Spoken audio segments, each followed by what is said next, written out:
She caught the billionaire CEO with her stepsister. 2 years later, he saw her with twins. Natalie Brooks stood frozen in the doorway of Grayson Cole's penthouse office, her world collapsing around her. There, on the sleek leather couch where they had once planned their future together, her husband of 3 years was entangled with her stepsister, Vanessa. Natalie! Grayson jerked away, his usually composed face contorting with shock. This isn't. How long? Natalie asked, her voice eerily calm despite the earthquake happening inside her. Vanessa at least had the grace to look uncomfortable, smoothing her skirt as she stepped away from Grayson. Nat, this isn't what you think. How long? Each word was carved from ice. 3 months, Grayson admitted, his face ashen. Natalie, please, we need to talk about this. 3 months. The entire time she had been worrying about their marriage, missing him, planning their anniversary surprise, he had been with her stepsister. The two people she trusted most in the world had been lying to her face, making her doubt her own perceptions. Without another word, Natalie turned and walked out, ignoring Grayson's calls, Vanessa's tearful explanations. In the elevator, in the taxi, in the apartment they had shared for 3 years, she moved with mechanical precision, packing essentials, withdrawing cash, arranging for a rental car. By nightfall, she was gone, driving west with no destination in mind except away. Away from the betrayal, away from the humiliation, away from the life she had believed in so completely. What she didn't know, couldn't know, as she crossed state lines in the dark, was that she wasn't leaving alone. The child she and Grayson had been trying for, the family they had planned to build, was already beginning. A new life, taking form inside her even as her marriage crumbled to dust. 2 years would pass before Grayson Cole discovered what he had truly lost that day. 2 years before he would stand face to face with Natalie again and see his son for the first time. 2 years before the real battle would begin. Have you ever discovered that the two people you trusted most in the world were betraying you behind your back? That gut-wrenching moment when everything you believed about your life suddenly reveals itself as a carefully constructed lie? If you've ever experienced that kind of betrayal, hit that like button right now. And if you believe that some actions have consequences that can never be undone, subscribe to Timeless Love Tales with Mr. Harrison for more stories that explore the complex terrain of love, betrayal, and redemption. I'm Mr. Harrison, and today I'm sharing the remarkable story of how one woman's discovery of her husband's infidelity led to a chain of events that would change multiple lives forever. It's a tale of betrayal and new beginnings, of secrets kept and truths revealed, and ultimately, of the price we pay for the choices we make. Natalie Brooks never intended to fall in love with Grayson Cole. When she first encountered the billionaire CEO at a charity gala in Manhattan, she had dismissed him as another entitled businessman. Handsome, certainly, with his sharp gray eyes and commanding presence, but not someone who would understand her world. At 26, Natalie was focused on building her career as an environmental scientist, passionate about conservation and suspicious of corporate power. Grayson Cole, with his vast real estate empire and reputation for ruthless business tactics, represented everything she distrusted. The ballroom of the Metropolitan Museum of Art glittered with wealth and privilege that evening. Crystal chandeliers cast a golden glow over New York's elite as they raised champagne flutes to ocean conservation, while wearing jewelry that cost more than most researchers' annual salaries. Natalie had only attended because her research team had received recognition from the foundation hosting the event. After an hour of stilted small talk and sidelong glances at her off-the-rack gown, she had escaped to a balcony overlooking the city lights, seeking a moment of solitude. "You haven't touched your champagne," a deep voice observed from behind her. Natalie turned to find Grayson Cole standing in the doorway, his tall frame silhouetted against the light from the ballroom. She recognized him immediately from the business magazines her stepfather read religiously. In person, he was even more imposing than his photograph suggested. "I'm not much of a drinker," she replied, not bothering to hide her disinterest. "Neither am I," he admitted, stepping onto the balcony. These events are more about appearances than enjoyment. Something in his tone, a hint of weariness, perhaps, or unexpected honesty, made her look at him more closely. Then why attend? The foundation does good work, he said, nodding toward the ballroom. And occasionally, you meet someone interesting. His gaze held hers, direct and unabashed, and Natalie felt an unexpected flutter of awareness. Up close, Grayson Cole was more compelling than his magazine photos suggested. The strong line of his jaw softened by the slight curve of his mouth, the intensity in his eyes balanced by tiny laugh lines at the corners. I'm not interesting, she said firmly. Just a scientist who feels out of place in designer dresses and borrowed jewelry. That's precisely what makes you interesting, Ms. Brooks. He smiled then, transforming his serious face into something almost boyish. Everyone else here is playing a role they've rehearsed 1,000 times. You're refreshingly authentic. How do you know my name? I make it my business to know who's receiving recognition at events I sponsor. Your work on coastal ecosystem restoration is impressive. Despite her reservations, Natalie found herself drawn into conversation with him.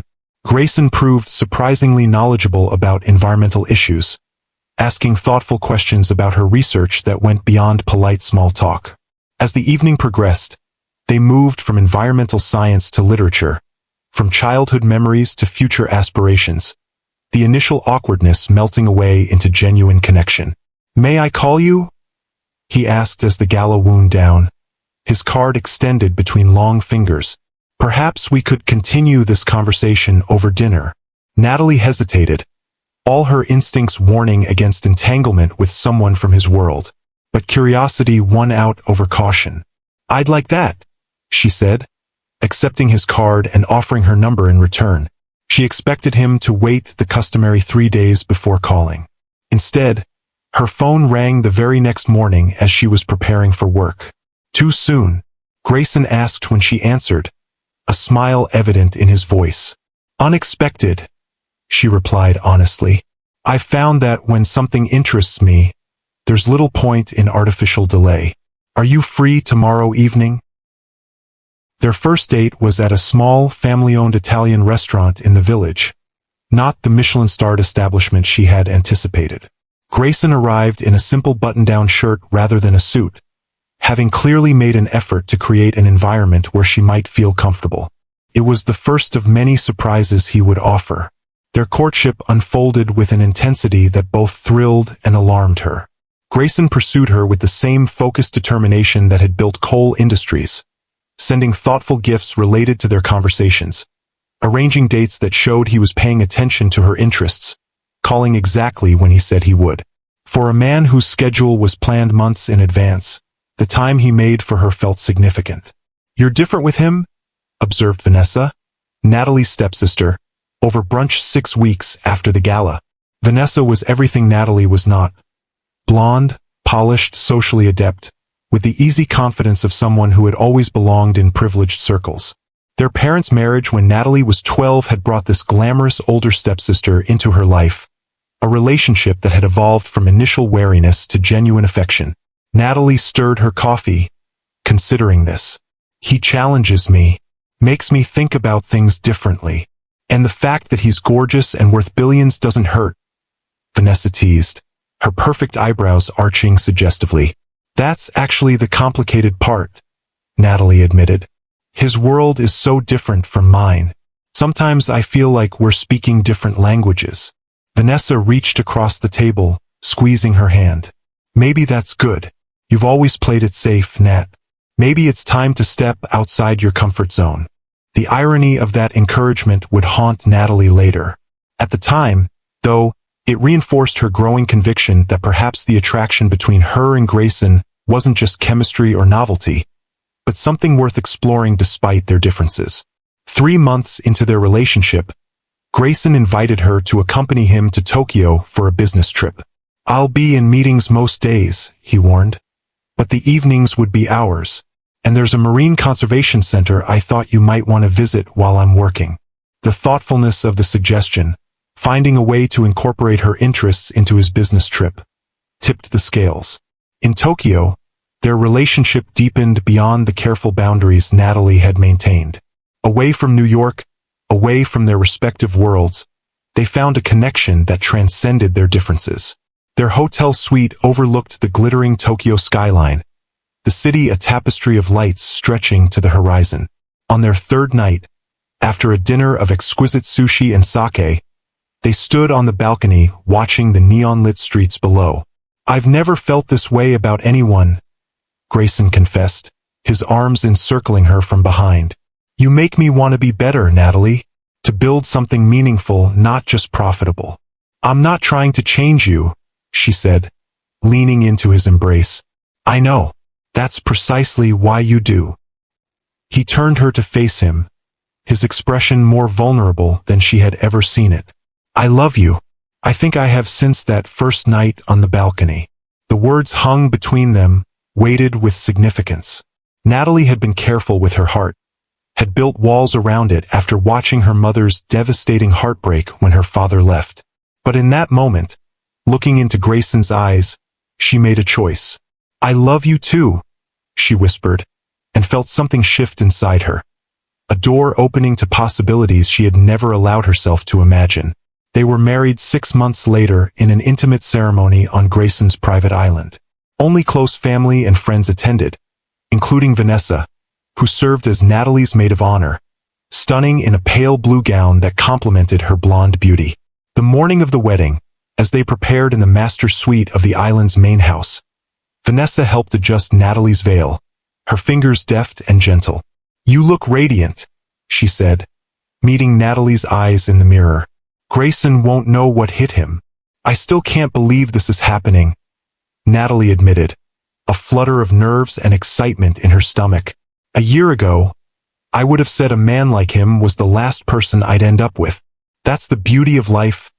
Vanessa smiled, her blue eyes warm with affection. "It surprises you when you least expect it." The ceremony was simple but elegant, held on a cliff overlooking the turquoise waters of the Caribbean. As Natalie walked toward Grayson, his face illuminated with a joy she had never seen before, she felt a certainty that transcended her usual caution. This was right. This was where she belonged.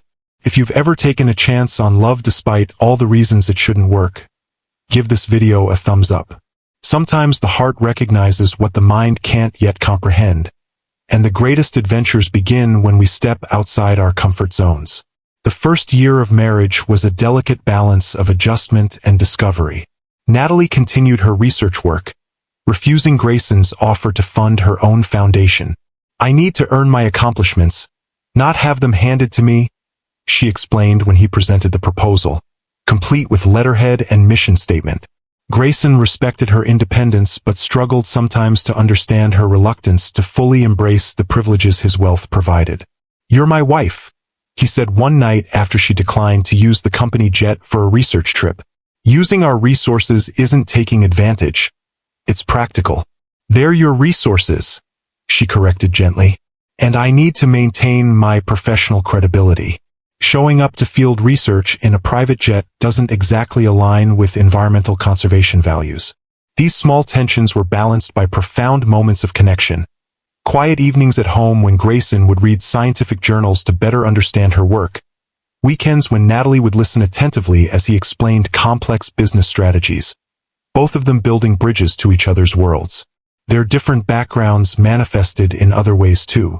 Natalie remained close to her mother, a high school art teacher who had raised her alone after her father abandoned them when Natalie was 7.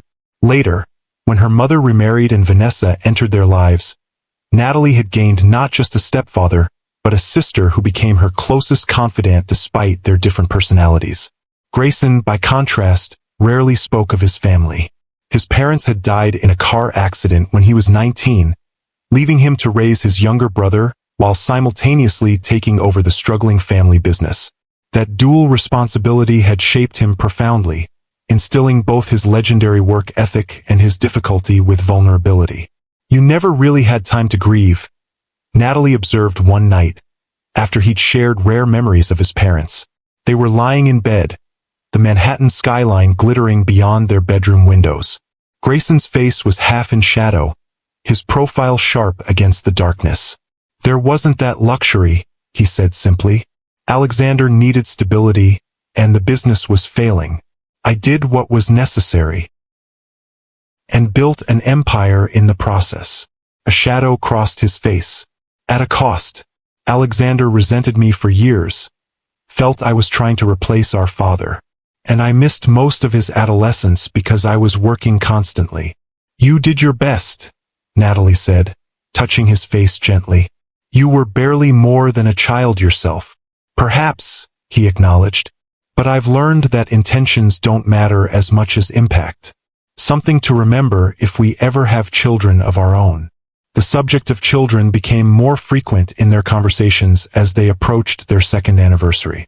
Natalie, initially hesitant about motherhood given her career ambitions, found herself increasingly drawn to the idea of building a family with Grayson. You'd be an amazing father, she told him one morning as they watched their friend's toddler playing in the garden of their Hamptons home. Patient but firm, like you are with your junior executives. He laughed, pulling her close. I'm not sure managing a multinational corporation is quite the same as raising a child. No, she agreed. But the core qualities are similar. Consistency, fairness, the ability to see potential and nurture it. Something shifted in Grayson's expression. A softening, a vulnerability that still emerged rarely. With you as their mother, our children would have everything that matters. Your compassion, your integrity, your brilliant mind. They began trying for a baby that month, adding a new dimension of intimacy to their relationship. Natalie found herself dreaming of a child with Grayson's determined gray eyes and her own unruly dark curls. A perfect blend of them both. As their third anniversary approached, however, subtle changes began to appear in their carefully balanced life. Grayson was working longer hours, preoccupied with a major expansion into Asian markets. Natalie was deep in a crucial phase of her research, often returning home late from the lab. They were like ships passing in the night, connected by brief conversations and hasty kisses. The penthouse that had once felt like a sanctuary began to feel like a way station, a place where they both briefly paused before returning to their separate worlds. Natalie noticed the shift but told herself it was temporary, a natural ebb in the rhythm of any marriage. Still, she couldn't ignore the growing distance between them, the way Grayson seemed to look through her rather than at her when she spoke. I hardly see you anymore, she said one evening, when Grayson canceled their dinner plans for the third time that month. They stood in their expansive kitchen, the meal she had prepared growing cold on the counter between them. It's temporary, he assured her, already scrolling through emails on his phone. Once this deal closes, things will calm down. You said that last month, Natalie pointed out, trying to keep the hurt from her voice. And the month before. Grayson looked up then, seeming to truly see her for the first time in weeks. He set his phone down and crossed to her, taking her hands in his. You're right. I've been neglecting us. Let me make it up to you this weekend. No phones, no work, just us. But Saturday morning brought an emergency at the office, and by Sunday, they were back to their disconnected routine. If anything, Grayson became more distant, more absorbed in work.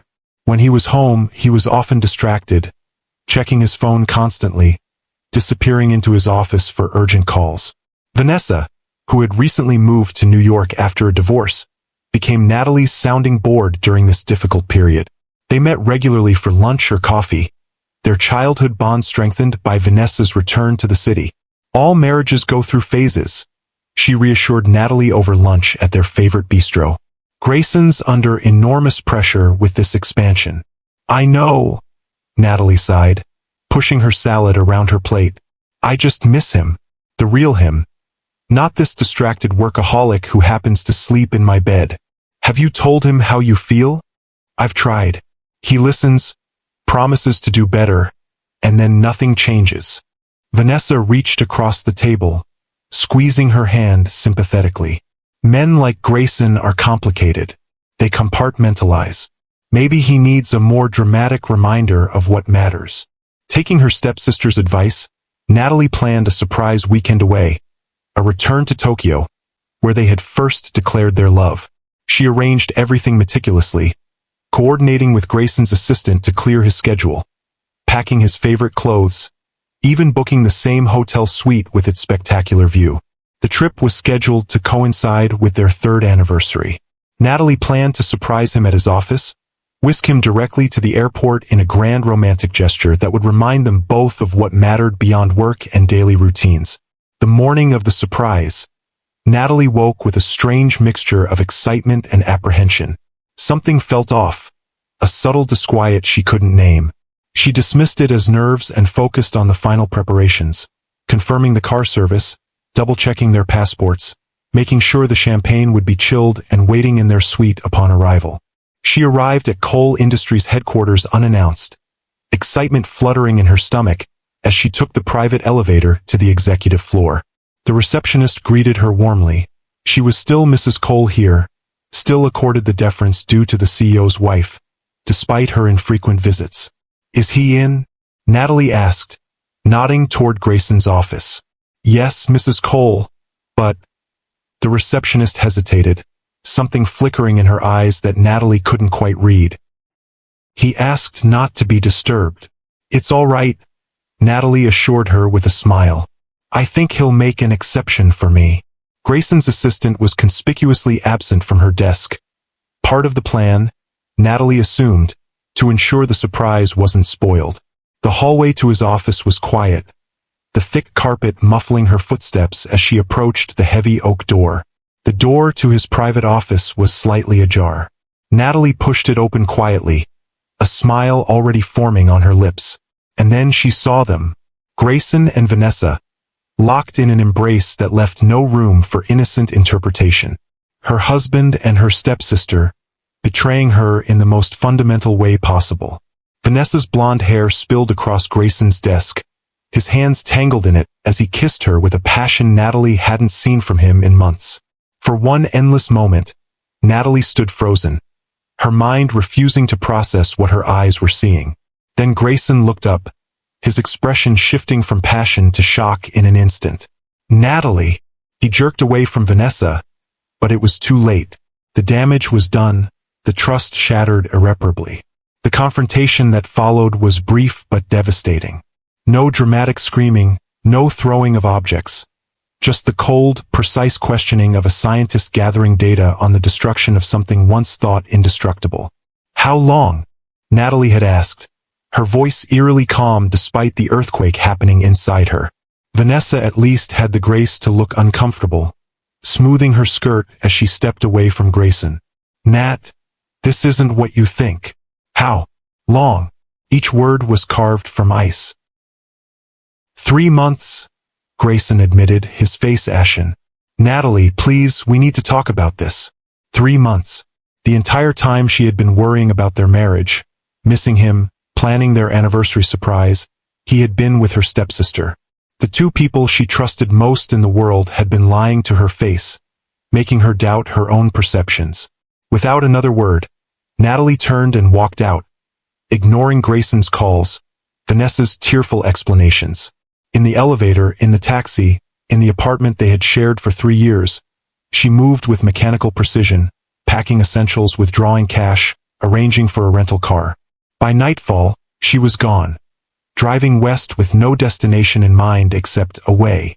Away from the betrayal, away from the humiliation, away from the life she had believed in so completely. If you've ever had to walk away from something you thought would last forever, hit that like button. Sometimes the hardest decisions are the ones we make in moments of absolute clarity, when the path forward suddenly becomes unmistakable, even if it leads into the unknown. The first few days after Natalie left New York were a blur of highways and anonymous motel rooms. She drove without purpose, stopping when exhaustion demanded, eating when her body reminded her of the necessity, but otherwise existing in a state of suspended animation. The betrayal played on endless loop in her mind. Grayson and Vanessa, the two people she had trusted most, locked in an embrace that destroyed everything she had believed about her life. Her phone buzzed constantly with calls and messages from Grayson, from her mother, even from Vanessa. She ignored them all, eventually buying a prepaid phone and leaving her old one in a trash can at a rest stop in Ohio. She wasn't ready to talk to anyone, wasn't ready to hear explanations or apologies or pleas to return. On the 5th day, somewhere in the rolling hills of Kentucky, Nausea hit her with unexpected force. She barely made it to the side of the road before emptying her stomach into a ditch.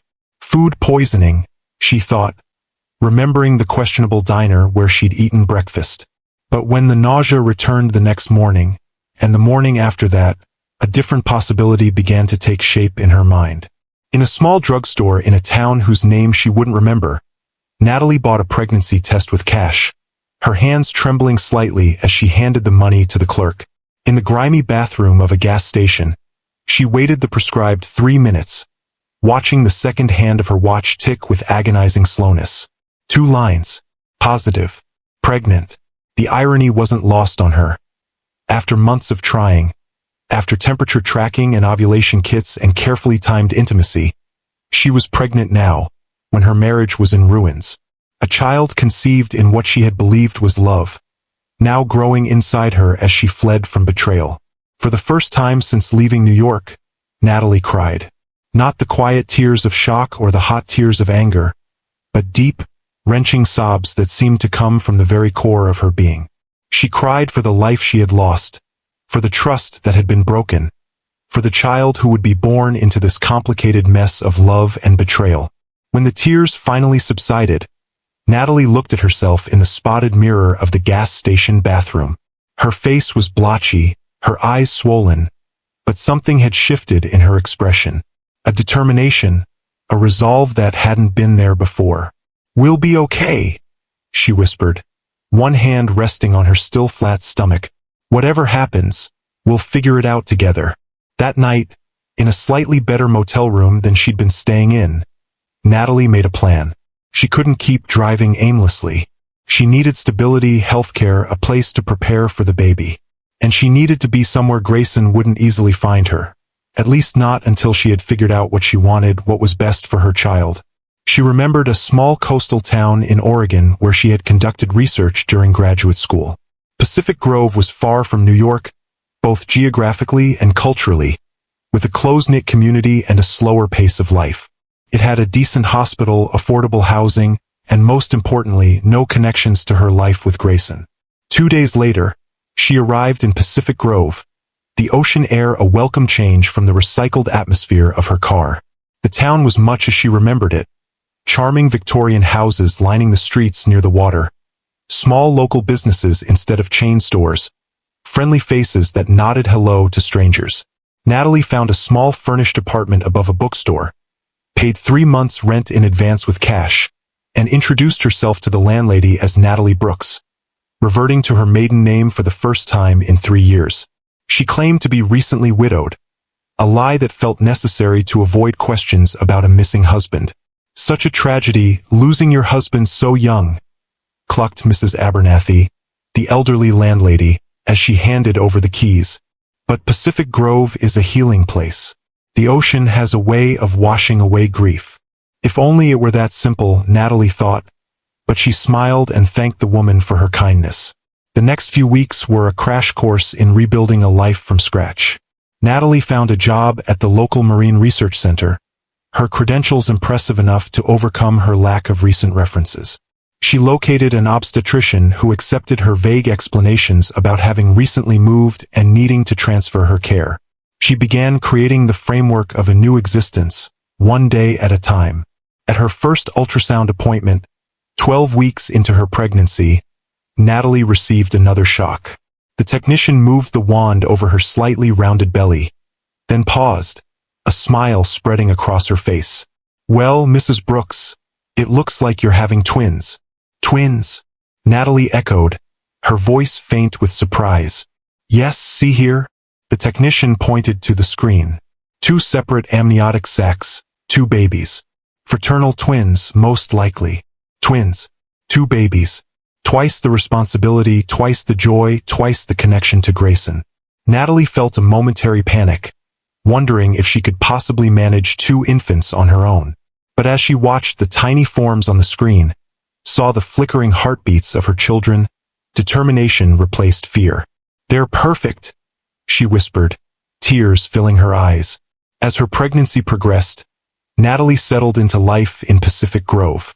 She made a few cautious friendships, particularly with Elena, a single mother who lived in the apartment next door.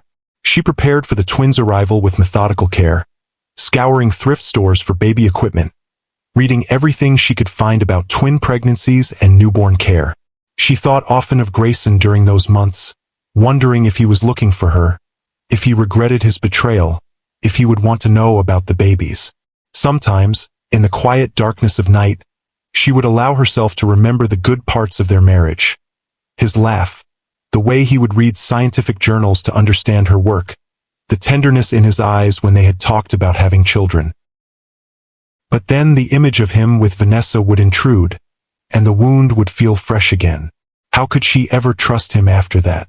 How could she expose her children to a father who had so easily betrayed their mother? To a world where wealth and power seemed to excuse any behavior. No, she decided. It was better this way. A clean break, a fresh start.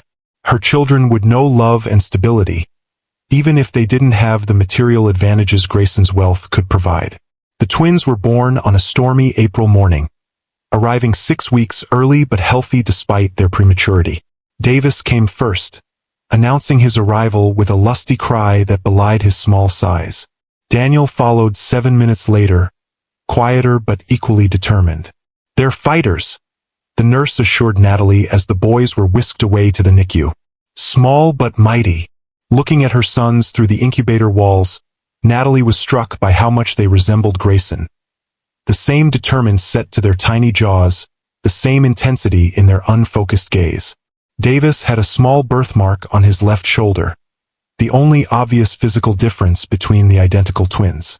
"Your husband must be so proud," another nurse commented as Natalie sat between the incubators, one hand reaching into each to touch her sons.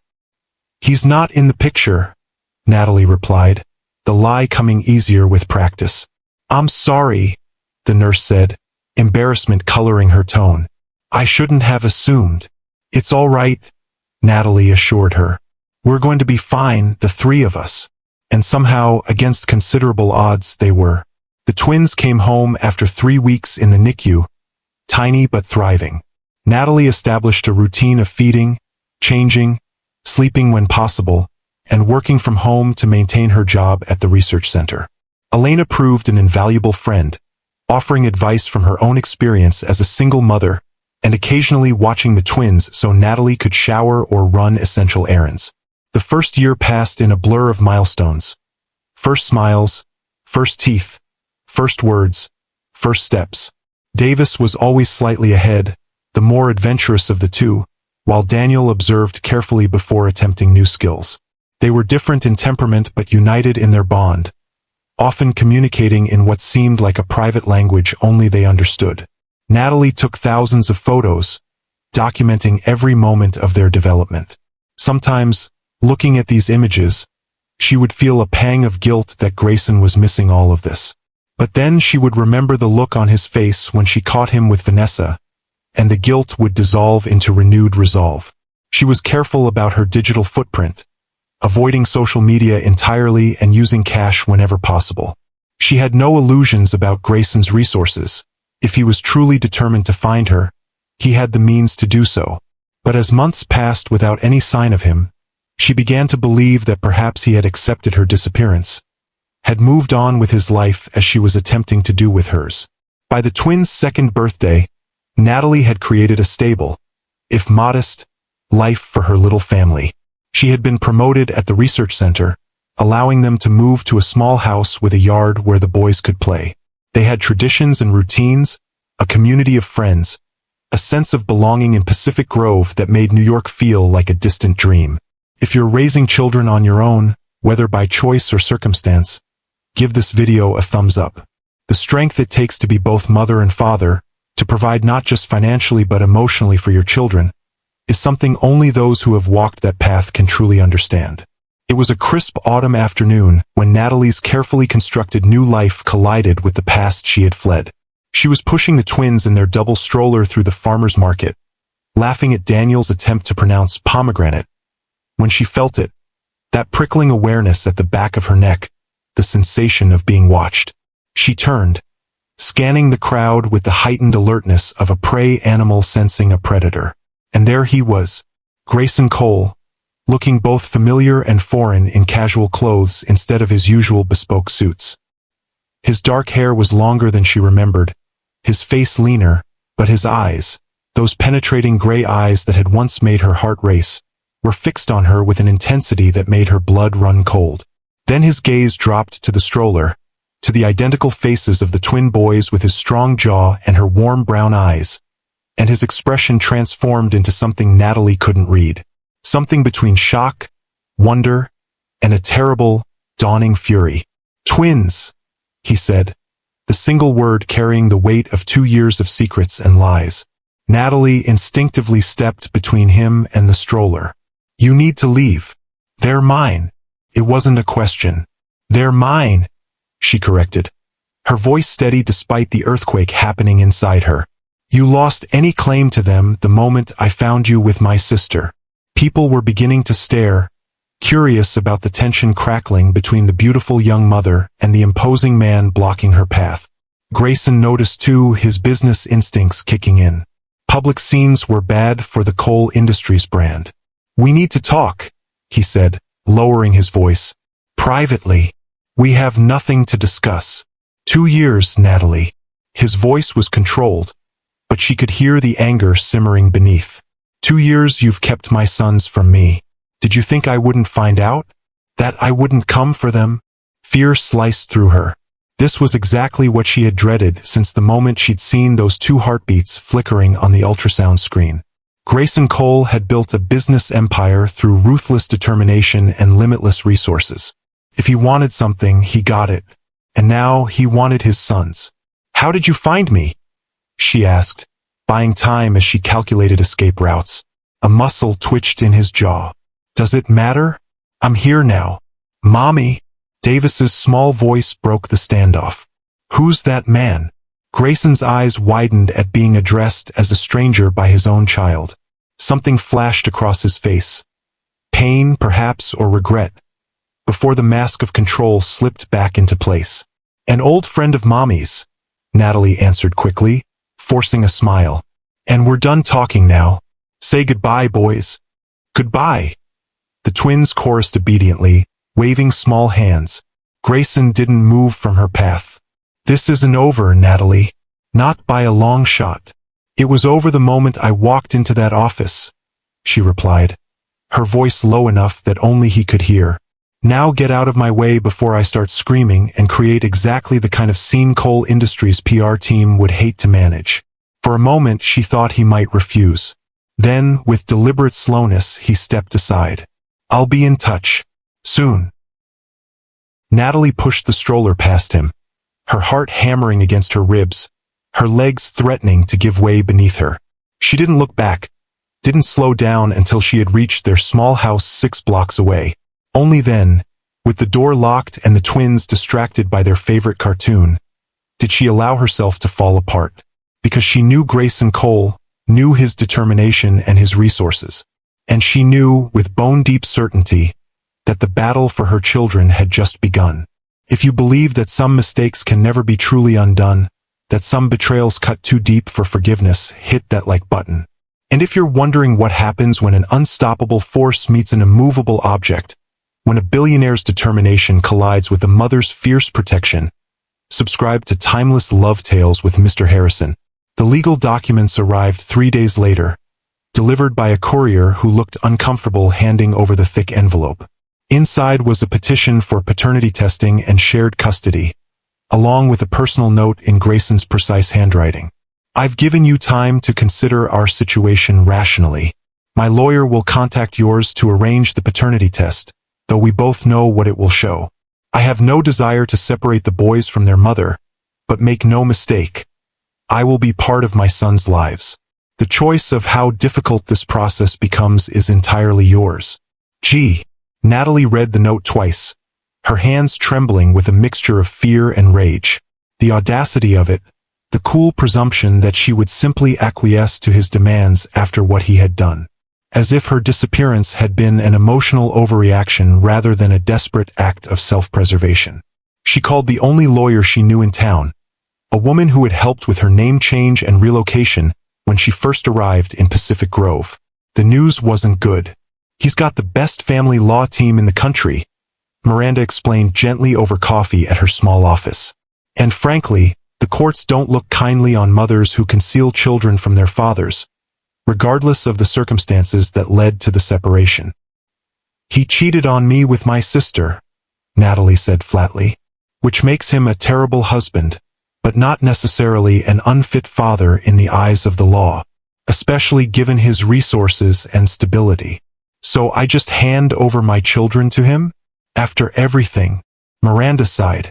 No, but you need to be strategic here. Fighting him outright could backfire spectacularly. He's not asking for full custody yet. He's asking for paternity confirmation and shared custody. That suggests he's willing to negotiate. Or it's just the opening move in a longer game, Natalie countered, remembering how Grayson approached business deals. Start with a reasonable request, then gradually increase demands until he had everything he wanted. That's possible, Miranda admitted. But running again isn't an option. He's found you once. He'll find you again. And next time, the courts will be even less sympathetic. After leaving the lawyer's office, Natalie walked to the beach, needing the calming presence of the ocean to clear her thoughts. The twins were with Elena for the afternoon, giving her rare solitude to process this new threat to their life. She sat on a driftwood log, watching the waves crash against the shore with relentless rhythm. How had Grayson found them? She had been so careful, using cash, avoiding social media, changing her name. Yet somehow, he had tracked them to this small coastal town thousands of miles from New York. And now he wanted his sons. The sons he hadn't known existed until 3 days ago. The sons who had never heard his name, never seen his face, never felt his embrace. What right did he have to suddenly appear and demand a place in their lives? But even as she asked the question, Natalie knew the answer. Biologically, legally, Grayson had rights as their father. Rights that no court would completely deny, regardless of his betrayal of their mother. The realization settled over her like a heavy blanket. She couldn't run again. She couldn't keep the twins from Grayson indefinitely. The only question was how to navigate this new reality in a way that protected her sons from the fallout of adult mistakes. That evening, after the twins were asleep, Natalie sat at her small kitchen table, watching them on the baby monitor. They slept as they always did. Davis sprawled across his bed like a starfish, Daniel curled on his side, one hand reaching toward his brother even in sleep. They were innocent in all of this, unaware of the complex emotions and history swirling around them. What would be best for them? To continue in their peaceful, stable life with just their mother? Or to know their father, to have access to his world of privilege and opportunity, despite the complications it would bring? Natalie had no easy answers, but she knew she couldn't make this decision based solely on her own hurt and anger. She had to think of Davis and Daniel, of their future, of what they would want when they were old enough to understand. The next morning, she called the number on Grayson's lawyer's business card. "I'll agree to the paternity test," she said without preamble when the attorney answered. "But I want a meeting with Grayson first. Alone. No lawyers, no witnesses. Just us." There was a pause. Then, "I'll convey your request to Mr. Cole." The meeting was arranged for the following evening at a neutral location, a private dining room in an upscale restaurant downtown. Natalie arranged for Elena to watch the twins, dressed in the most professional outfit she owned, a far cry from the designer clothes of her previous life, and arrived exactly on time. Grayson was already there, standing by the window overlooking the harbor. He turned when she entered, his expression carefully neutral, though his eyes moved over her with an intensity that made her skin prickle. "You look well," he said after a moment. "Let's skip the pleasantries," Natalie replied, remaining near the door. "I'm here to discuss our sons, nothing else." A flash of something, irritation, respect, crossed his face before he nodded. "Fair enough. Please sit." She took a seat at the far end of the table, maintaining as much distance as possible. "I've agreed to the paternity test, though we both know it's a formality. What I want to know is what happens next. What exactly are you expecting here?" Grayson sat across from her, his posture relaxed but his eyes alert. I want to know my sons, Natalie. I want to be their father, not just in name but in reality. I've missed 2 years of their lives already. I don't intend to miss any more. And Vanessa? What role do you envision for my sister in their lives? His expression hardened. Vanessa and I are not together, if that's what you're asking. We never were. Natalie laughed. A short, bitter sound. So what I walked in on was... What? A momentary lapse in judgment. It was a mistake, he said flatly. One I've regretted every day since. But this isn't about us, or what happened between us. It's about Davis and Daniel. The sound of their names on his lips sent a chill through her. You don't even know them. Because you didn't give me the chance? He countered, a hint of anger breaking through his controlled facade. You disappeared, Natalie. No note, no calls, nothing. I had no idea where you were, if you were safe. And all that time you were pregnant with my children. Children I had a right to know about. You forfeited that right when I found you with Vanessa. Did I? His voice was dangerously quiet now. Did one terrible mistake erase every legal and moral right I have to my own children? Because the courts won't see it that way, Natalie. And I think you know that. She did know it, and the knowledge sat like lead in her stomach. In the eyes of the law, Grayson's infidelity was irrelevant to his parental rights. His wealth, his stability, his army of lawyers. All of it gave him an advantage she couldn't hope to match. What do you want from me? She asked finally, hating the defeat in her voice.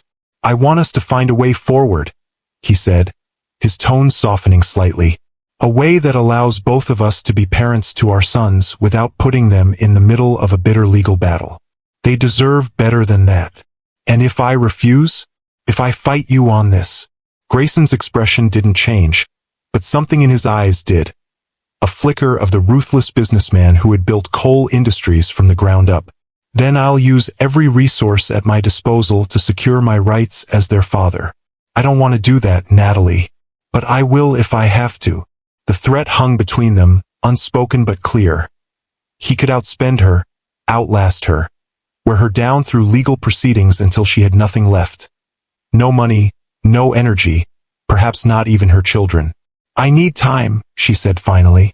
Time to process this, to figure out how to explain it to the boys. They don't know you. They've never asked about their father because they're too young to understand what they're missing. You can't just walk into their lives and expect them to accept you overnight. Grayson studied her for a long moment, then nodded. A week. I'll give you a week to prepare them. Then I want to meet my sons, Natalie. Not as a stranger, but as their father. It wasn't enough time. How could any amount of time be enough to prepare 2-year-olds for such a monumental change? But it was all she was going to get, and they both knew it. 1 week, she agreed, rising from her chair. And Grayson, if you hurt them, if you use them as pawns in some game between us, I will never forgive you. And neither will they, once they're old enough to understand. His expression softened, showing a glimpse of the man she had once loved. I would never hurt them, Natalie. Whatever you think of me now, you have to believe that.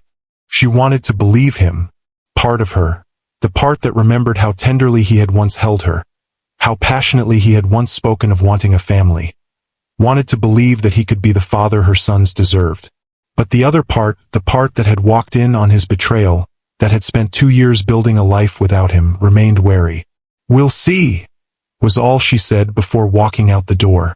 The week passed in a blur of anxiety and preparation. How do you explain to 2-year-olds that the father they've never known is suddenly entering their lives? Natalie consulted child psychologists, read parenting books, and ultimately decided on a simple, age-appropriate approach. Remember how we read stories about families? She asked the twins as they sat on her lap for their bedtime story the night before Grayson was scheduled to visit. Some families have a mommy and a daddy who live together, and some have a mommy and daddy who live in different houses. Like Leo, Davis said, referring to a friend from their playgroup whose parents were divorced. That's right, like Leo, Natalie confirmed, her heart aching at how quickly they grasped the concept. Well, you have a daddy too. He's been away for a long time, but he wants to meet you now. Where was he? Daniel asked, his small brow furrowed in confusion. Natalie had prepared for this question, had rehearsed an answer that wouldn't demonize Grayson but wouldn't lie either. He was working far away, but now he's back, and he wants to know you both. Will he bring presents? Davis asked, practical as always. Despite her anxiety, Natalie smiled. I don't know, sweetheart. Maybe. But the important thing is that he wants to spend time with you, to get to know you. Does he like dinosaurs? Daniel wanted to know, clutching his beloved T-Rex plushie. You can ask him tomorrow when he visits, Natalie said, amazed at how easily children accepted new information, how adaptable they were compared to adults. That night, after the twins were asleep, she sat alone in her small living room, trying to prepare herself for Grayson's visit. She had insisted it take place at her house rather than his hotel or some public place. This was the twins' home, their safe space. If they were going to meet their father for the first time, it should be on familiar ground. When the doorbell rang precisely at the agreed-upon time the next morning, Natalie took a deep breath, checked that the twins were happily playing in the living room, and opened the door. Grayson stood there, looking uncharacteristically uncertain. In his hands was a large gift bag. I brought some things for them, he said, his voice slightly rough. Nothing extravagant. Just, I asked my assistant to research what 2-year-old boys might like. The vulnerability in his expression caught Natalie off guard. This was not the confident, controlling CEO she had expected, but a nervous father about to meet his children for the first time. They're playing in the living room, she said, stepping back to let him in. I've told them a little about you, but they're two. Their attention span is limited, and they might be shy at first. Grayson nodded, following her into the modest house. He looked out of place here, his expensive casual clothes and commanding presence at odds with the simple, homey surroundings. But when his gaze fell on the twins, everything else seemed to fade away. Davis and Daniel were building a tower with wooden blocks, their dark heads bent in concentration, their small hands working in the synchronized rhythm they often displayed. They looked up at the sound of footsteps, their identical faces curious but not alarmed by the stranger's presence. Boys, Natalie said, keeping her voice calm and positive. This is your daddy. He's come to meet you. Grayson crouched down to their level, his movements careful, as if approaching wild animals he didn't want to startle. Hello, Davis. Hello, Daniel, he said softly. I'm very happy to meet you. The twins looked at him with identical expressions of assessment, then glanced at their mother for reassurance. When Natalie nodded encouragingly, Davis, always the bolder of the two, spoke first. Are you really our daddy? Yes, Grayson answered, his voice steady despite the emotion Natalie could see in his eyes. I am. Where were you? Daniel asked, echoing his question from the night before. I was. Grayson hesitated, looking to Natalie for guidance. Working far away, she supplied, the agreed-upon explanation. Yes, he confirmed. But I'm here now, and I'd like to get to know you both. Would that be okay? The twins considered this with the serious deliberation they applied to all new situations. The twins considered this with the serious deliberation they applied to all new situations. Then Davis pointed to the gift bag Grayson still held. What's in there? A smile broke across Grayson's face, relief evident in the relaxing of his shoulders. Some things I thought you might like. Would you like to see? Both boys nodded eagerly, their natural curiosity overcoming any lingering wariness. Grayson set the bag down between them and watched as they explored its contents. 2 identical stuffed dinosaurs, some picture books, and a set of wooden cars. Dinosaurs! Daniel exclaimed, clutching the plush T-Rex to his chest. How did you know? A lucky guess, Grayson said, his eyes meeting Natalie's briefly over the boys' heads. What followed was an hour of cautious interaction, the twins gradually warming to this new person in their lives, showing him their toys, their drawings, their small world. Grayson followed their lead with a patience Natalie had rarely seen from him, answering their endless questions, admiring their block constructions, reading when they brought him books, watching him with their sons, Natalie felt a confusing mixture of emotions. There was the expected anger and resentment, still raw despite the passage of time. But there was also an unexpected pang of something like regret. Not for leaving, but for the fact that circumstances had made leaving necessary. In another reality, one where trust hadn't been shattered, this scene of father and son's bonding would have been a joyful milestone rather than a complicated negotiation. "They're extraordinary," Grayson said quietly when the twins had finally tired of showing off and returned to their blocks.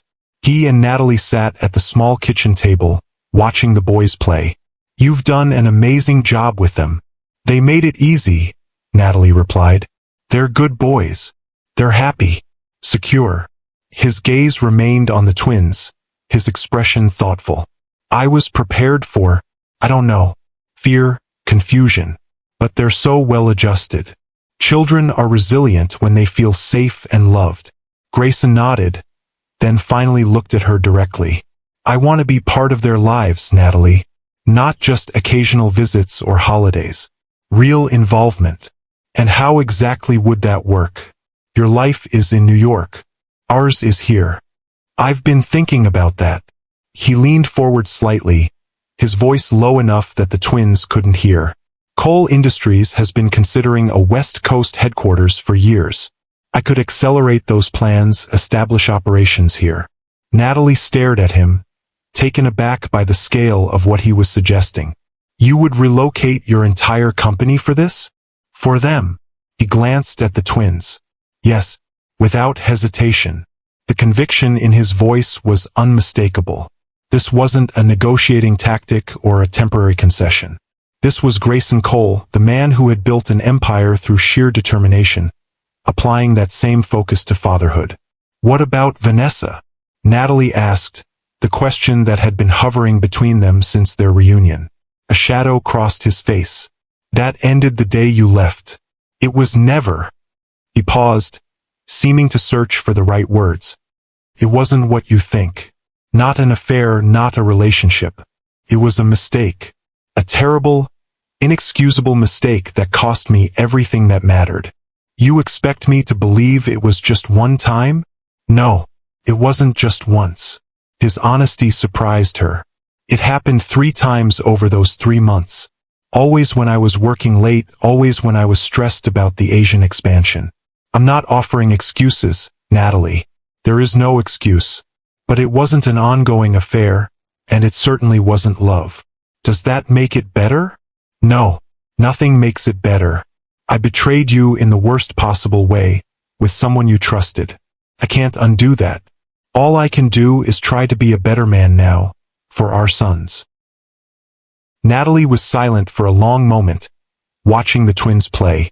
They had already accepted Grayson's presence with the easy adaptability of childhood, incorporating this new person into their world without the weight of history and betrayal that colored her own perspective. "I need to think about all this," she said finally.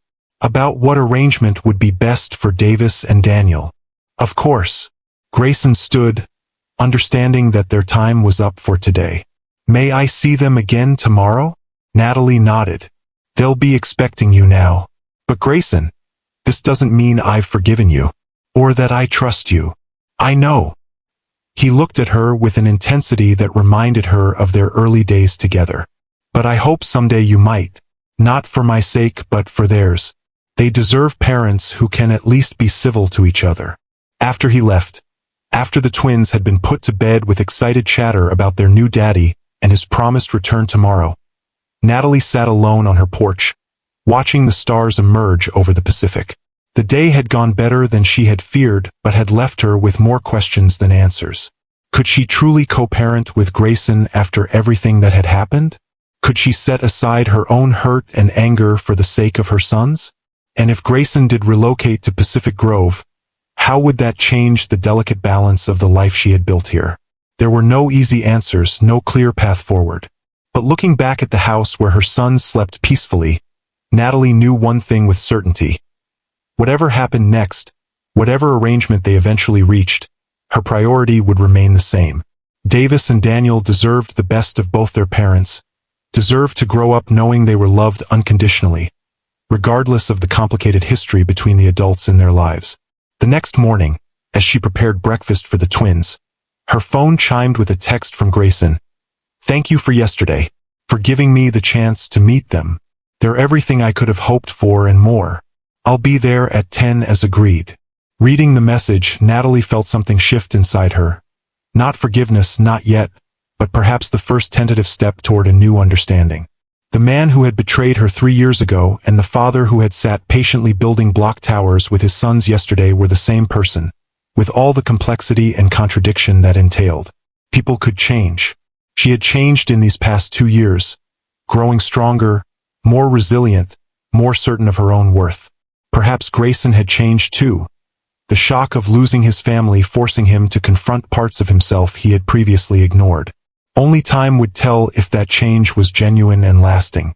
Only time would reveal whether they could build a new kind of relationship, not as husband and wife, but as parents committed to raising their sons with love and respect.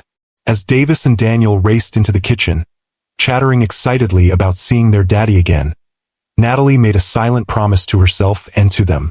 She would approach this new chapter with caution but also with hope. Hope that from the ashes of betrayal, something valuable might yet emerge. Not the fairy tale she had once believed in, but something real and enduring, built on harder truths and deeper understanding. Because sometimes the most important journeys begin not with a single step, but with the courage to try again after falling. And sometimes the most meaningful relationships are not those that unfold perfectly from the start, but those that survive the harshest storms and emerge transformed on the other side. If this story resonated with you, if you believe in second chances but also in holding people accountable for their actions, hit that like button and subscribe to Timeless Love Tales with Mr. Harrison. Share your thoughts in the comments below about forgiveness, about co-parenting after betrayal, about what children truly need from the adults in their lives. Because in the end, the most powerful stories are those that remind us of our shared humanity, our capacity for both terrible mistakes and remarkable redemption. Remember, love isn't always a straight path. Sometimes it takes unexpected detours, painful lessons, and hard-won wisdom before we truly understand what matters most. And sometimes, the family we build isn't the one we initially imagined, but one that's stronger for having weathered life's most challenging storms. Until next time, this is Mr. Harrison, reminding you that every love story, even the most complicated ones, has something valuable to teach us about ourselves and the intricate, resilient nature of the human heart.